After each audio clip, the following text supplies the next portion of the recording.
మనం అంటే మీరు ఎందుకు బాధపడరు ఎవరన్నా ఏమన్నా అంటే అన్నప్పుడు కానీ అట్లా ఎవరన్నా బాధ పెట్టినప్పుడు బాధగా అది ఫీల్ అవ్వకపోవడం, కష్టాలు వచ్చిన పరిస్థితులు కష్టాలుగా ఫీల్ అవ్వకపోవడం, వీటిలన్నిటికీ గల కారణం విశ్వాసంలో బలంగా ఉండటం అన్న విషయం గురించి కొన్ని ఎగ్జాంపుల్స్ చెప్పారు అయ్య గారు. విశ్వాసంలో బలముగా ఉండటం, నిజంగా మనము ఏదైనా కష్టమైన పరిస్థితి వచ్చినప్పుడు, మనసు బాధగా ఉన్నప్పుడు, వేదనగా ఉన్నప్పుడు దేవుని యొక్క వాక్యాన్ని చదువుతుంటే ఒక నూతనమైన బలాన్ని మనం పొందుకుంటాం. దేవుని యొక్క వాక్యం ఎంత మనల్ని బలపరుస్తుందో. చాలా మంది బలహీనులుగా ఉండడానికి గల కారణం వాళ్ళు దేవుని యొక్క వాక్యాన్ని ఎక్కువగా చదవకపోవడం, వాక్యాన్ని ధ్యానించకపోవడం, విశ్వాసం లేకపోవడం, మీద పడకపోవడం. ఎంత కష్టమైనా సరే, ఎలాంటి పరిస్థితి అయినా సరే, మనం ఎక్కువగా దేవుని వాక్యాన్ని ధ్యానిస్తూ ఉన్నప్పుడు అది మనకు చాలా ధైర్యాన్ని ఇస్తుంది దేవుని యొక్క వాక్యం.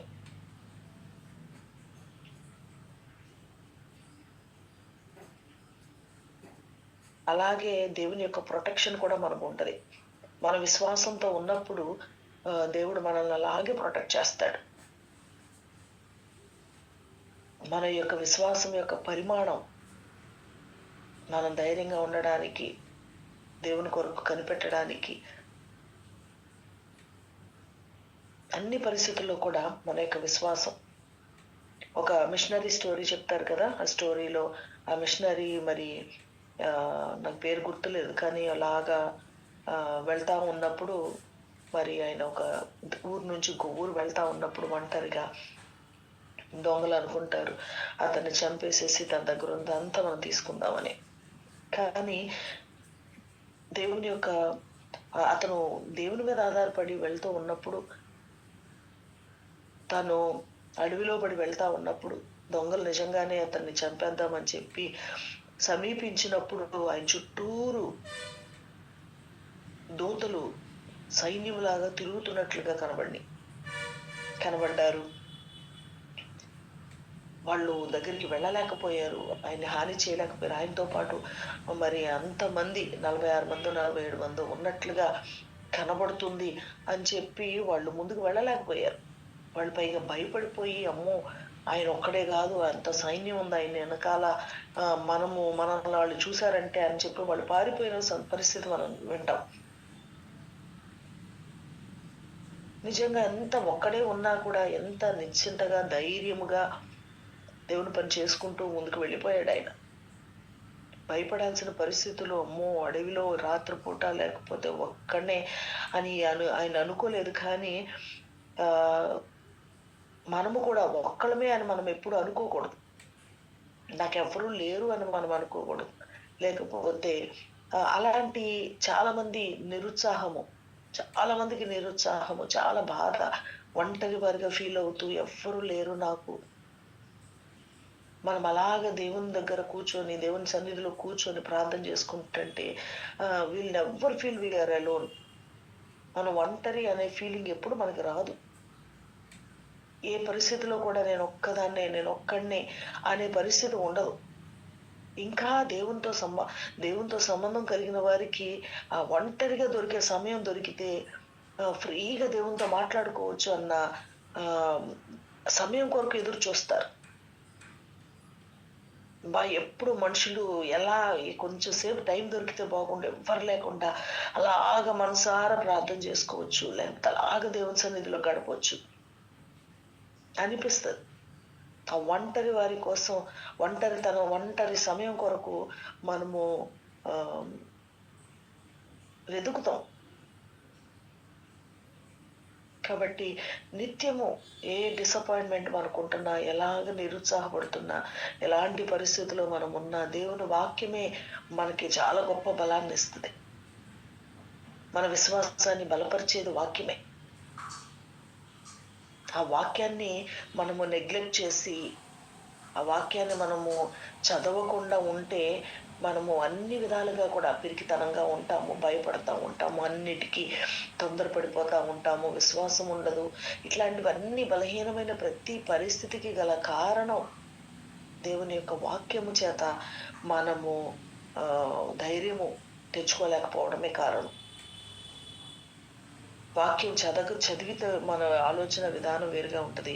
వాక్యం చదువుతూ ఉండగా మన విశ్వాసము చాలా డిఫరెంట్గా ఉంటుంది. సో చాలా మంది ఈ రోజుల్లో బిజీ లైఫ్ అయిపోయింది. ఏదో ఒక వీడియో చూడటం, ఎవరో ఒకరి ప్రసంగం వినడం, లేకపోతే ఏదో ఒకటి, అంతేకాని కూర్చొని దేవుని యొక్క వాక్యాన్ని చదవడం, దేవుడు మనతో ఏం మాట్లాడతాడు, మనకి ఈ పరిస్థితుల్లో దేవుడు మనకి ఏం ఆలోచనిస్తాడు అన్న కోణాలు ఆలోచించి ప్రార్థన చేసుకోవడం, వాక్యం చదవడం అనేది దూరం అయిపోయింది. కాబట్టి దేవుని యొక్క కార్యాలని మనము ఎస్టిమేట్ చేయలేకపోతాం. దేవుని యొక్క సన్నిధిని మనం ఫీల్ అవ్వలేకపోతాం. ఎలీషా దినాల్లో కూడా ఒక సంఘటన జరిగింది. ఎలీషా ఉన్న దినాల్లో ఆ దేశం మీదకి ఇశ్రాయేలీలతో యుద్ధం చేయడానికి సిరియా రాజు యుద్ధం చేయడానికి ప్లాన్ చేసుకొని ఒక ఆలోచనతోటి సేవకులందరితో మాట్లాడి, పలానా స్థలానికి వెళ్ళి మనము మోహరిద్దాము, అక్కడికి వెళ్ళి దండుపేట ఉంచుదాము అని చెప్పి సిరియా రాజు చెప్తాడు. వెళ్ళిన తర్వాత ఆ దైవజనుడికి దేవుడు అర్థమైపోతాడు. ఇశ్రాయేలు రాజు ఆ దినాల్లో యెహోరాము, ఆహాబు యెజెబెలు కుమారుడు. కానీ దేవుణ్ణి నమ్ముకున్నాడు, దేవుని యొక్క ప్రవక్తను నమ్ముకున్నాడు. తండ్రి ఎంత ఘోరమైన వాడైనప్పటికీ, తల్లిదండ్రులు ఎలాంటి వాళ్ళు అయినప్పటికీ, నిజంగా ఒక్కొక్కసారి చరిత్రలో మనం చూస్తే ఎంత మంచి రాజు అని అనుకుంటాం, కానీ వాళ్ళ యొక్క పిల్లలు చాలా ఘోరమైన దేవునికి వ్యతిరేకముగా బ్రతికిన పరిస్థితులు మనం చూస్తాం. ఎగ్జాంపుల్ హిజ్కియా ఎంత మంచి దేవుణ్ణి కొరకైన రాజుగా కనబడతాడు, కానీ తన కుమారుడు మనష్షే చాలా ఘోరమైన వాడిగా కనబడతాడు. అట్లాగే ఆహాబు, యెజెబెలు అంటేనే అమ్మో అని వాళ్ళ గురించి వాళ్ళ యొక్క చరిత్ర మనకి తెలుసు కాబట్టి అమ్మో అనుకుంటాం. కానీ వాళ్ళ కుమారుడు యెహోరాము ఆ రోజుల్లో ఆ రోజుల్లో ప్రవక్త ద్వారా దేవుడు దేవుని యొక్క చిత్తాన్ని బయలుపరిచేవాడు. అలాంటి పరిస్థితుల్లో యెహోరాము రాజు దగ్గరికి ఏదైనా సరే ప్రవక్త వైపు చూసేవాడు. ఆ దినాల్లో ఉన్న ఎలీషా ప్రవక్త, నువ్వు ఆ స్థలానికి వెళ్ళొద్దు, పలానా స్థలానికి నువ్వు వెళ్ళొద్దు, అక్కడ సిరియన్లు వచ్చి ఉన్నారు అని చెప్తాడు. ఆ రాజు కూడా ఏం చేస్తాడంటే వెంటనే దైవజనుడు చెప్పిన హెచ్చరిక మేరకు ఆ స్థలానికి వెళ్లకుండా ఆగిపోయేవాడు. ఇలాంటి మాటికి జరుగుతూ వస్తున్నాయి. ఎందుకు అంటే తను రాజుగా ఉండి ప్రవక్త ఆలోచన మేరకే అడుగులు వేస్తున్నాడు. దేవుడు కూడా ప్రవక్తలు నియమించింది రాజుల కొరకు, వాళ్ళకి గైడెన్స్ ఇవ్వటం కొరకు. కానీ ఆ గైడెన్స్ తీసుకోకుండా అనేక మంది రాజులు వాళ్ళ సొంత నిర్ణయాలతోటి అడుగులు ముందుకు వేసి నష్టపోయిన పరిస్థితులు ఉన్నాయి. కానీ ఇక్కడ యెహోరాము ఎంత చక్కగా దైవజనుడు చెప్పిన మాట వింటుంటే, దైవజనుడు ప్రతి విషయంలో తప్పిస్తా ఉన్నాడు. ఆ సిరియా రాజు వచ్చి మోహరించిన విషయం తనకు తెలియదు. వాళ్ళ అటు గుండా వెళ్లే పరిస్థితి ఉంది అని గ్రహించుకొని చాలా జ్ఞానంగా ప్రవర్తిస్తున్నప్పటికీ ప్రవక్త చెప్పిన మాటలకి ఎలీషా రాజు వెళ్ళేవాడు కాదు. అలా మాటికి జరుగుతూ ఉంటే సిరియా రాజుకి డౌట్ వచ్చింది, మన సేవకుల్లోనే ఎవరో ఉన్నారు, మన ప్రతి మూమెంట్ని ఆ యొక్క యెహోరాముకి, ఇశ్రాయేలీల రాజుకి చెప్పేస్తున్నారు అని చెప్పి ఒక మీటింగ్ పెట్టి అందరిని కూర్చోబెట్టి అడుగుతాడు, ఏంటి ఎవరో ఉన్నారు, మనం ఏం చేస్తున్నా వాళ్ళకి ప్రతి మూమెంట్ తెలిసిపోతుంది, మనలోనే వాళ్ళ మనుషులు ఎవరో ఉన్నారు అని చెప్పి అంటే, అప్పుడు తన సేవకుల్లో ఒకడు అంటాడు, అయ్యా మనకి అతని సేవకులలో ఒకడు రాజువైన నా ఏలినవాడ, ఇశ్రాయేలీ రాజు పక్షముగా ఎవ్వరూ లేరు, గాని ఇశ్రాయేలీలోనున్న ప్రవక్తయగు ఎలీషా మీ అంతఃపురముల్లో మీరు అనుకునిన మాటలు ఇశ్రాయేలు రాజునకు తెలియజేయనన్నాడు. మీరు అంతఃపురములో అంటే ఇంటిలో కూడా the middle room, like bedroom లాంటి రూమ్ లో కూడా మీరు అనుకునే మాటలు దేవుడు ఎలీషా రాజుకి, ఎలీషా ప్రవక్తకి చెప్పేస్తున్నాడు. అంతేకాని ఎవరో ఈ సిరియా గుంపులో ఎవరో ఎలీషా ప్రవక్తకి అదేంటి ఆ ఇస్రాయేల్ రాజుకి అనుగుణంగా ఉన్నారు, ఎవరో ఇన్ఫర్మేషన్ ఇస్తున్నారని మీరు అనుకుంటున్నారు. కాదు అని చెప్పి ప్రవక్త అని చెప్పినప్పుడు వెంటనే ఆ ప్రవక్తను చంపేద్దామని చెప్పి చాలా ప్రయత్నం చేస్తాడు. మనుషులందరికి ఆజ్ఞాపిస్తాడు, మీరు వెళ్ళండి, ఆ ప్రవక్త ఎక్కడున్నాడో చెప్పండి అని చెప్పేసేసి ఆ ఎలాగైనా సరే తన ప్లాన్స్ అన్నిటికీ అడ్డుపడుతున్నాడు అని చెప్పి ఆ ఇశ్రాయేల్ ప్రజల మీద తను తీర్చుకోవాలనుకున్న కక్ష, పగతో ఉన్న పరిస్థితుల్లో మరి ఎలీషా వల్ల ఏది కూడా సక్సెస్ అవ్వట్లేదు. తన ప్లాన్ ప్రతిదీ సక్సెస్ అవ్వట్లేదు. ఎట్లాగైనా ఎలీషా ప్రవక్తని చంపేయాలని అనుకుంటాడు. సరే ఫైనల్ గా వాళ్ళందరూ కలిసి వెతికి పట్టుకుందామని చెప్పి ఎక్కడున్నాడో అని చూస్తే ఆయన పలానా చోట ఉన్నాడు అని చెప్పి ఒక ఇన్ఫర్మేషన్ వచ్చింది.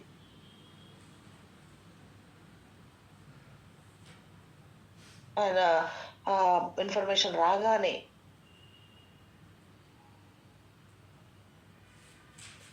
అందుకు రాజు, మేము మనుషుల్ని చంపి అతన్ని తెప్పించినట్లు నీవు వెళ్ళి అతడు ఉండు చోటు చూచి రమ్మని సెలవీయగా అతడు దోతానులో ఉన్నాడని చెప్పి వర్తమానం వస్తుంది. అప్పుడు వెంటనే రాజు అక్కడికి గుర్రాలు, రథాలు, గొప్ప సైన్యాన్ని పంపించి రాత్రికి రాత్రి ఆ దిశల పట్టణాన్ని చుట్టుముట్టేస్తాడు. ఆ దోతాన్ అనే పట్టణాన్ని మొత్తం సైన్యం అంతా మోహరించి ఒక్క ప్రవక్తను ఎలీషా ప్రవక్తను పట్టుకోవడానికి.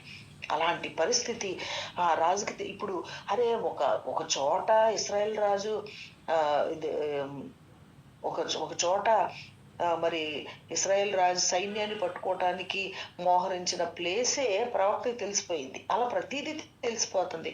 మరి ఈయనకి తెలియదా? ఈయన చుట్టూరు చుట్టుమట్టేస్తున్నారని, ఇతన్ని చంపాలని ప్లాన్ చేస్తున్నారని అతనికి తెలియదా? అతని ప్రక్కనే ఉన్న మరి తన శిష్యుడు అంటాడు, పనివాడు, ఏమని? ఆ గుర్రాలు, రథాలు, గొప్ప సైన్యం అంతా వచ్చేసేసి ఆ పట్టణాన్ని చుట్టుముట్టినప్పుడు అంటాడు, అయ్యా నా ఏలినవాడా, మనం ఏమి చేయదుము అని ఆ దైవజంతో అనగా, ఏం చేద్దాం, అయిపోయింది, అర్థమైపోతుంది. మరి ఏం చేద్దాం? ఈయనకి తెలుసు చుట్టూరు సైన్యం వచ్చేసిందని, ఈయన్నే టార్గెట్ చేశారని ఆయనకి తెలుసు. తన పనివాడికి కూడా అర్థం అవుతుంది. మరి ఏంటి, ఏం చేద్దామంటే ఏం యాక్షన్ లేదు. కామ్గా ఉన్నాడు, నిబ్బరంగా ఉన్నాడు, ధైర్యంగా ఉన్నాడు, ఏమి భయపడట్లేదు. ఈ పనివాడికి ఏమో అర్థం కావట్లేదు. అయ్యా ఏంటి మరి పరిస్థితి అంటే పనివాడికి చెప్తాడు, నువ్వు భయపడొద్దు, మన పక్షమున ఉన్నవాడు వారికంటే అధికులై ఉన్నారని చెప్పారు. అరే మన పక్షం ఉన్నవాడు ఒక్కడే దేవుడే, కానీ అంతమంది సైన్యము కంటే ఎక్కువ. ఆ ఒక్క దేవుడే మన పక్షంలో ఉన్నవారు వారికంటే అధికులై ఉన్నారని చెప్పి ఎంత ధైర్యంగా ఉన్నాడో చూడండి. యెహోవా వీడు చూచున్నట్లు దయచేసి వీడి కళ్ళు తెరవమని ఎలీషా వీడి తొందర ఎక్కువైపోయింది పనివాడి. అయ్యా ఏంటి మరి మన పరిస్థితి ఏంటి?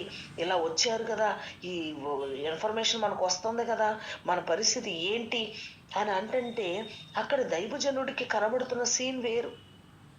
ఎంతమంది సైన్యం వచ్చేసారు, కానీ ఈయనకి ఆ సైన్యం కనిపించట్లేదు, లేకపోతే చుట్టుముట్టిన పరిస్థితి కనపడట్లేదు.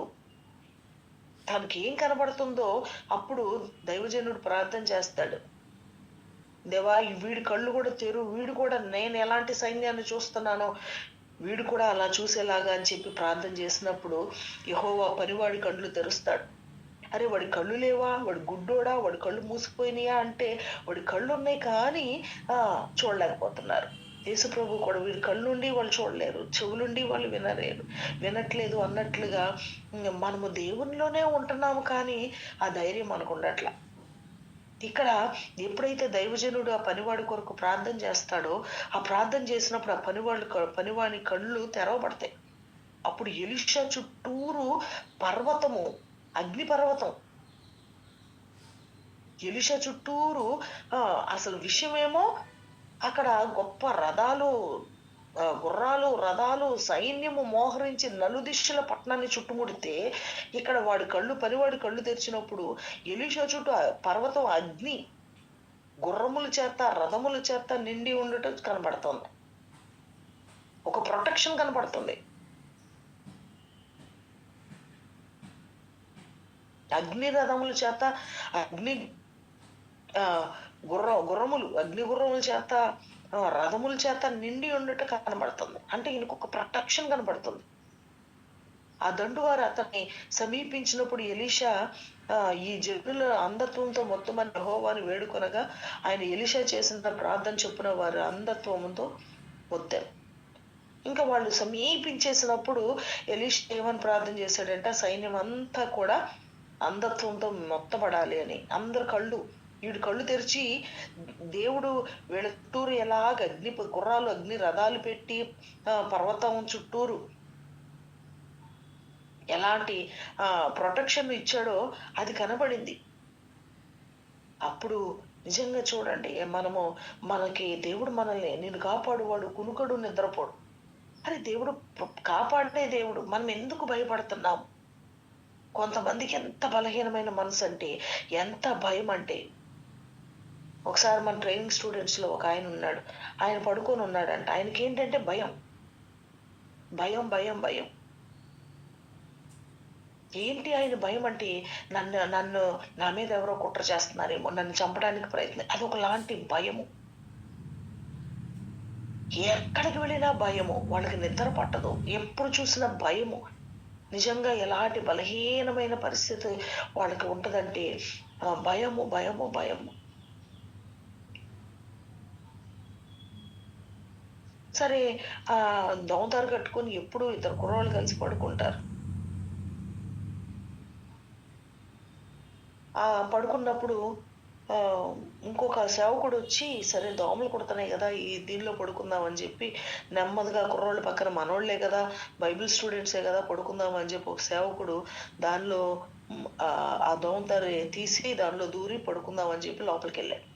ఇక అంతే, వీడు ఆల్రెడీ భయస్తుడు కదా, ఇక నన్ను ఎవరో చంపటాకు వచ్చేసారు, అయిపోయింది అని చెప్పేసి శక్తి కొలది అతనితో పోరాడాలి అని చెప్పి ఫైట్ చేయడానికి పిచ్చి కొట్టేశాడు సేవకుడిని. పిచ్చి కొట్టేశాడు వాడి భయానికి. అదే తమ్ముడు, నేను అంటే కూడా ఇక వాడి మనసులో ఉన్న భయానికి వాడు యాక్ట్ చేస్తున్నాడు. కానీ ఇతను నేను తమ్ముడు, నేను పలానా సేవకుడిని అని చెప్తుంటే కూడా ఏం వినిపించకపోవట్లేదు. ఆ భయంతో ఆ సేవకుడిని చితక్కొట్టేశాడు. వాడికి ఏంటంటే భయం. కానీ ఈ సేవకుడికి, ఆ భయంగా ఉన్న సేవకుడికి కళ్ళు తెరిచినప్పుడు దేవుడు ఎలాంటి సైన్యాన్ని, ఎలాంటి ప్రొటెక్షన్ కనపడింది.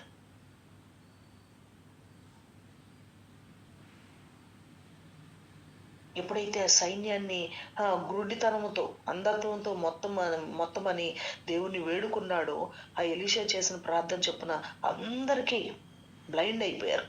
అప్పుడు వాళ్ళ దగ్గరికి వెళ్ళి ఎలీషా, ఏంటి మీరు ఎక్కడికి వెళ్ళాలి ఏంటి అని అడిగితే అప్పుడు వాళ్ళు చెప్తారు, అయ్యా ఇట్లా మేము అంటే, ఇది అప్పుడు ఎలీషా అంటాడు, ఇది మార్గం కాదు, ఇది కాదు మీరు వెళ్ళాల్సింది, ఇది పట్టణం కాదు, మీరు నా వెంట వస్తే మీరు ఎవరిని ఎదుగుతున్నారో అక్కడికి మిమ్మల్ని తీసుకెళ్తాను రండి అని చెప్పి 19వ వచనంలో, 2వ రాజులు 6వ అధ్యాయము 19వ వచనంలో అంటాడు. అప్పుడు ఎలీషా, ఇది మార్గము కాదు, ఇది పట్టణము కాదు, మీరు నా వెంట వచ్చిన ఎడల మీరు వెదకవాని యొద్దకు మిమ్మల్ని తీసుకొని పోదునని వారితో చెప్పి షోమ్రోను పట్టణమునకు వారిని నడిపించారు. అంటే అదే సమరయ మార్గానికి. వారు షోమ్రోనులకు వచ్చినప్పుడు అతడు, యెహోవా వీరు చూచినట్లు వీరి కళ్ళు తెరవమని ప్రార్థన చేస్తాడు. అప్పుడు వాళ్ళ యొక్క కళ్ళు తెరవబడతాయి. తెరవబడినప్పుడు షోమ్రోను మధ్య ఉన్నట్టు తెలుసుకుంటారు వాళ్ళు. అంటే మధ్య అంటే ఇంగ్లీష్లో చూస్తే ఇన్సైడ్ సమరయ్య, అంటే సమరయ్యలో మిడిల్ లోపలికి వెళ్ళినట్లుగా. అక్కడ అంతటే ఇశ్రాయేల్ రాజు వారిని పారజూచి, నాయన వీరిని కొట్టుదనా, అక్కడ అక్కడ ఇశ్రాయేల్ రాజు వారి పార చూసి, నాయన వీరిని కొట్టుదనా అని ఎలీషాను అడగగా, అతడు నీవు వీరిని కొట్టవద్దు, ఆడు గుడ్డోళ్ళలాగా ఉన్నారు, వాళ్ళు అక్కడికి వెళ్ళిన తర్వాత వీళ్ళు ఉన్నారేమో, వీళ్ళు శత్రువుని ఎవరిని కొట్టాలో తెలియట్లేదు వాళ్ళకి కళ్ళు, ఇక తీసుకెళ్లి నోడిని అడుగుతున్నారు, వీళ్ళని కొట్టవా అని చెప్పి అంటున్నప్పుడు మేబీ ఆ సమరయులు కూడా వీళ్ళని గుడ్డివాళ్ళుగా ఉన్నారు, వాళ్ళని అటాక్ చేద్దామని అనుకుని ఉంటారు. అప్పుడు వాళ్ళతో చెప్తాడు, మీరు వాళ్ళని అటాక్ చేయొద్దు, వాళ్ళకు కూడా శత్రువులు అయి ఉండి ఉంటారు, కానీ వాళ్ళు మీరు అటాక్ చేయొద్దు, వాళ్ళకి మీరు భోజనం పెట్టండి, పంపించండి అని చెప్తాడు. అప్పుడు వాళ్ళందరికీ భోజనం పెట్టి వాళ్ళు తినటానికి త్రాగటానికి వాళ్ళకి ఇచ్చి విస్తారమైన భోజన పదార్థాలు సిద్ధపరిచి అన్నపానాలు పుచ్చుకొని రాజు సెలవు పొంది వాళ్ళు వెళ్తారు. ఇక అప్పటి నుంచి ఎప్పుడు ఇశ్రాయేల్ దేశంలోకి వాళ్ళు రాలేదు అన్నట్లుగా మనం చూస్తాం. కానీ ఇక్కడ ఈ యొక్క సైన్యము దేవుడు ఎట్లాగా అందరూ, అరే ఒక దేశము ఒక సైన్యము, గొప్ప సైన్యం ఉన్న దేశము ఒక్క వ్యక్తిని పట్టుకోవడానికి ఎంత ప్రయత్నం చేసినా వాళ్ళకి నిజంగా బలం ఉన్నా సరే వాళ్ళు పట్టుకోలేకపోతున్నారు. కొంతమంది మనకి హాని చేయొచ్చు, మనల్ని ట్రబుల్ చేయడానికి వాళ్ళు ప్రయత్నం చేయొచ్చు, కానీ దేవుని యొక్క సెలవు లేకుండా, దేవుని యొక్క ఇది లేకుండా ఎవరు మన దగ్గరికి రాలేరు. కాబట్టి మనకి దేవుని యొక్క ప్రొటెక్షన్ మనకి కావాలి, దేవునికి మనం సమీపంగా ఉండాలి, దేవుని యొక్క వాక్యము చేత మనం ధైర్యపరచబడాలి. ఎప్పుడు కూడా మనల్ని ఎంత ప్రొటెక్ట్ చేయగలిగిన దేవుడు. మన పిల్లల విషయం మనకి భయం, మన విషయం మనకి భయం, ఎక్కడ చూసినా భయం. ఒక ఇన్సెక్యూరిటీ తోటి చాలా మంది భయములు బ్రతుకుతున్నారు. అపవాది ఏం చేస్తాడంటే మనలో ధైర్యం, ఏమాత్రం ధైర్యం లేకుండా మనకి భయము ఎప్పుడు భయము అనేది ఒక శాపము. భయము అనేది ఒక శాపము, పిరికితనము అనేది ఒక శాపము. మనకి దేవుడు పిరికి ఆత్మనిచ్చాడా, నిగ్రహం కలిగిన ఆత్మనిచ్చాడా? దేవుడు మనకి ఇచ్చిన ఆత్మ ఎలాంటిది? ధైర్యంగా ఉండే ఆత్మను దేవుడు ఇచ్చాడు. కానీ ఆ ఊరికినే భయపడిపోయి, కొంతమందికి భయపడిపోయి దేనికి కూడా ధైర్యం ఎప్పుడు అధైర్యమే. ఒకవేళ అలాంటి అధైర్యము, అలాంటి అభద్రతా భావము, అలాంటి ఇన్సెక్యూరిటీ, ఆ ఫీలింగ్ ఎవరికన్నా ఉంటే దాని నుంచి మనం విడుదల పొందుకోవాలి. దానికోసం మనం ప్రార్థన చేసుకోవాలి, మన కళ్ళు తెరవమని అడగాలి. వీడు ఎంత భయపడిపోతున్నాడు, ప్రవక్త వెనకాల ఉన్నాడు, మొన్నటి వరకు ఏంటంటే అమ్మో అయ్యగారు వెనకాల ఉన్నాడు, అయ్యగారు వెనకాల ఉంటాడు, ఎప్పుడు అయ్యగారి దగ్గర ఉంటాడు అని అనుకుంటా ఉంటారు అందరూ, వీడిని గొప్పగా అనుకుంటా ఉంటారు. కానీ ఎప్పుడైతే అయ్యగారు వెనకాల ఉన్నందుకే వీడికి ట్రబుల్ వచ్చింది అన్నట్లు వచ్చిన పరిస్థితి, ఎంత ఘనత వచ్చిందో. కానీ తను చంపడానికి సిరియా సైన్యం అంతా వచ్చినప్పుడు, ఆయన వెనకాల ఉండబట్టే ఈయనకి ట్రబుల్ వచ్చినట్లు పరిస్థితి వచ్చినప్పుడు నిజంగా తనకి ధైర్యం లేని పరిస్థితి కనబడతా ఉంది. కానీ ఎప్పుడైతే తన కళ్ళు తెరవబడినాయో తను చూడగలిగాడు దేవుని యొక్క ప్రొటెక్షన్ ఎలా ఉంటుందో. దేవుని యొక్క ప్రొటెక్షన్ ఎలా ఉంటుందో ఒక ఆత్మీయ నేత్రములు కలిగిన వారికి మాత్రమే కనబడుతుంది, లేదా విశ్వాసంలో బలంగా ఉన్న వారికి మాత్రమే ఆ ధైర్యం ఉంటుంది. కొంతమందికి అర్థం కాదు, ఎక్కడిది ఈ ధైర్యం, ఎంత ధైర్యం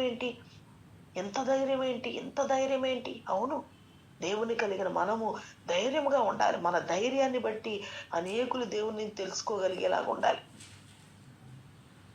మన ధైర్యాన్ని బట్టి పౌలు గారు మరి ఆ రోమాకు తీసుకొని వెళ్తుండే అపోస్తల కార్యాల్లో మనం చూస్తాం, ఆఖరి అధ్యాయాల్లో ఎంత ధైర్యంగా ఉన్నాడు. ఎందుకంటే దేవుడు వార్తనికి బయలుపరిచాడు.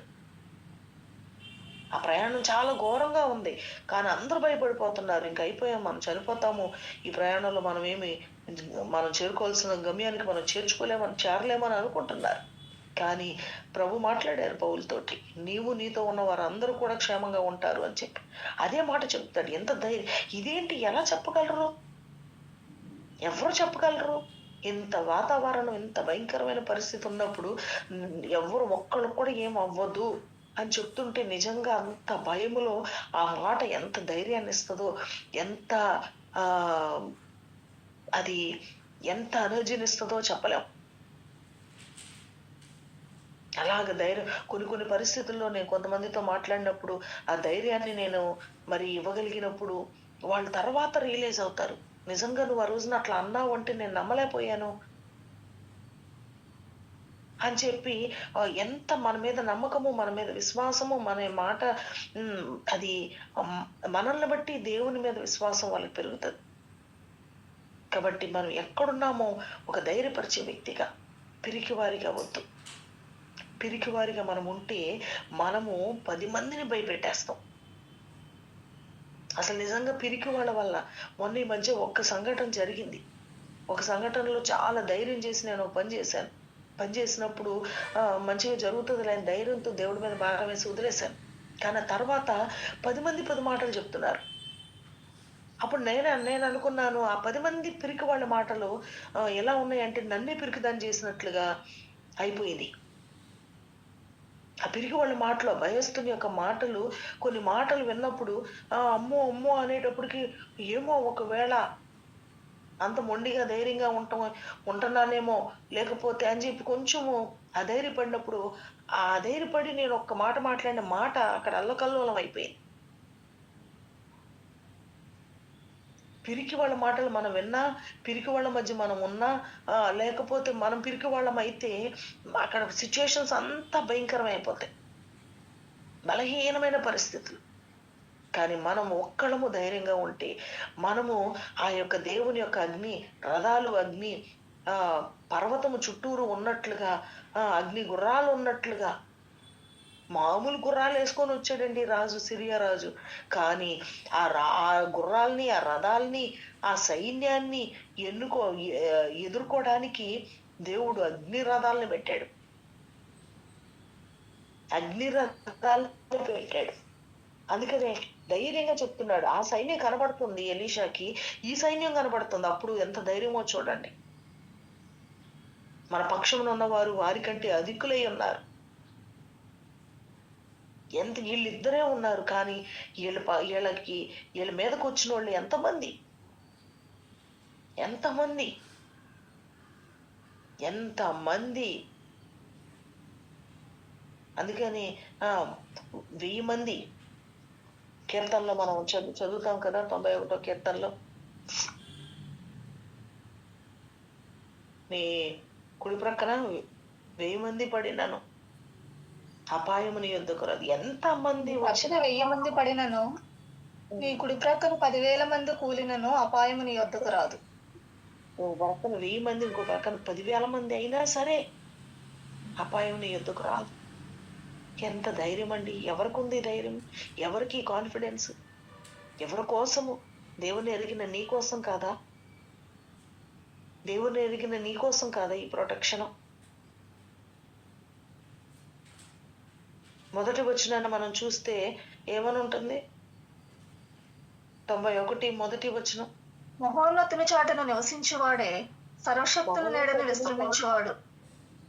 మహోన్నతుని చాటును నివసించువాడే సర్వశక్తుని నీడను. ఎవరికా నీడ? ఎవరికి? మహోన్నతుని చాటు. మనము లోకములో ఉన్న మనుషుల చాటు కాదు మనకి. మనం వెళ్ళవలసింది మనుషుల చాటు కాదు, మహోన్నతుని చాటుకు మనం వెళితే అలాంటి వారికి ఆ ప్రొటెక్షన్. దేవుని యొక్క ప్రవక్తగా దైవజనుడైన ఎలీషా అందరికీ ధైర్యం చెప్పేవాడు, సైన్యాన్ని బలపరిచేవాడు, రాజును బలపరిచేవాడు. అరే దైవజనుడికి ఆధిక్యత దేవుడు ఇచ్చాడు ఆ రోజుల్లో. దైవజనుడికి ఆ యొక్క ఇది ఇచ్చాడేమో, కానీ రక్షణ పొందిన వ్యక్తిగా నీవు ఒక దైవజనుడితో సమానం. రాజుల కంటే, సైన్యాల కంటే, సైన్యాలు ఉన్న గొప్ప సైన్యాలు ఉన్న రాజు కంటే దైవజనుడు యొక్క స్థానము, రక్షించబడిన క్రొత్త నిబంధన ప్రకారము రక్షించబడిన ప్రతి ఒక్కరము కూడా అంత సమీపముగా ఆ రోజుల్లో ప్రవక్తలు ఎలాంటి రిలేషన్షిప్ ని కలిగిన వారుగా ఉన్నారో, మరి అలాంటి రిలేషన్షిప్ ని మనము కలిగి ఉండే వారి యొక్క అట్లాంటి ధన్యత, అలాంటి ఇదిని దేవుడు మనకిచ్చాడు. ఆ విషయం మనకు తెలుసా? ఆ విషయం మనకు తెలుసా? మరి దేవుని ఎరిగిన మనము ఎంత ధైర్యంగా ఉండాలి? మన కళ్ళకి కనబడుతున్నాయా? మన కళ్ళు తెరవబడినయా? రక్షించబడిన మన యొక్క ఆత్మీయ నేత్రాలు తెరవబడినయా? అగ్ని గుర్రాల్ని, అగ్ని రథాలు కనబడుతున్నాయా? ఆ ప్రొటెక్షన్ నీకుందని నీకు తెలుసా? నువ్వు భయపడకూడదు. నువ్వు అనేకుల్ని బలపరచడానికి నువ్వు బలంగా ఉండాలి, ధైర్యంగా ఉండాలి. అదే రక్షణ యొక్క కవచము.